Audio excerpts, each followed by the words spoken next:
আসসালামু আলাইকুম রহমতুল্লাহ। সম্মানিত দর্শক মণ্ডলী, আজ আমি এমন একটি দোয়া সম্পর্কে বলবো যে দোয়াটি ফজরের সুন্নাত ও ফরজ নামাজের মধ্যবর্তী সময়ে 100 বার পাঠ করলে দারিদ্রতা থেকে মুক্তি পাবেন এবং ধন সম্পদের মালিক হয়ে যাবেন ইনশাআল্লাহ।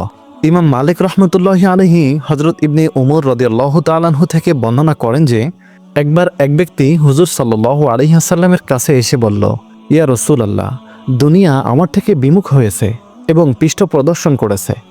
রাসূল সাল্লাল্লাহু আলাইহি ওয়াসাল্লাম বললেন, তুমি কি ফেরেশতাদের দোয়া ও আল্লাহর সব শ্রেষ্ঠ জীবের তাসবিহ পড়ো না, যে তাসবিহের কারণে তাদেরকে রিজিক দেওয়া হয়ে থাকে? সুবহ সাদিকের সময় তুমি সে তাসবিহ 100 বার পড়বে, তাহলে দেখবে দুনিয়া তোমার কাছে তুচ্ছ হয়ে আসবে। লোকটি চলে গেল এবং এই দোয়াটি পড়তে লাগলো। কিছুদিন পরে আবার সে ফিরে এসে বলল, ইয়া রাসূলুল্লাহ, আমার কাছে এত অধিক সম্পদ জমা হয়েছে যেগুলো হেফাজত করার মতো কোনো জায়গা আমার কাছে অবশিষ্ট নেই। দোয়াটি হলো সুবহানাল্লাহি ওয়া বিহামদিহি সুবহানাল্লাহিল আযীম আস্তাগফিরুল্লাহ।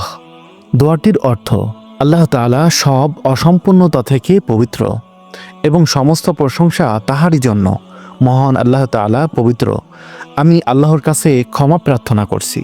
হযরত ইলিয়াস রহমতুল্লাহি আলাইহি তার সাথীদেরকে ফজরের সুন্নাত ও ফরজের মধ্যবর্তী সময়ে এই দোয়াটি পড়ার প্রতি উৎসাহিত করেছেন।